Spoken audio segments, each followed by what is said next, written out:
बाप रे, इतनी बड़ी थाली में इतना सारा खाना कैसे खाऊंगी अब। मुझे लुलु मॉल ले चलिए। लुलु मॉल नहीं ले चलते। मैं देख रही हूँ मैं क्या पहन के जा रही हूँ। लुलु मॉल नहीं ले चलते। एक अच्छा सा कुछ कपड़ा ब्रांडेड खरीदा दीजिए, ज्यादा नहीं, बस 10।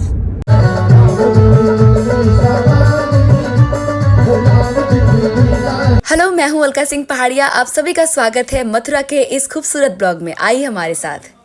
बाके बिहारी लाल की जय। भैया बताएंगे हम लोग कहाँ जा रहे हैं। हम लोग चल रहे हैं वृंदावन। ये है उमेश भैया और ये वृंदावन को बिंद्रावन बोलते हैं और हमारा सफर ऐसे ही मजेदार होता जाता है। हमारा सफर शुरू हुआ है गाजीपुर से मथुरा के लिए, तो टंकी को कराना होगा हमें फुल और यहाँ पे कुछ हमारे फैंस के साथ हमने फोटो शूट कराया और फिर हम डायरेक्ट पहुँच चुके हैं पूर्वांचल एक्सप्रेसवे पर। पूर्वांचल एक्सप्रेसवे पे हम लोग एक तरफ साइड गाड़ी करके यहाँ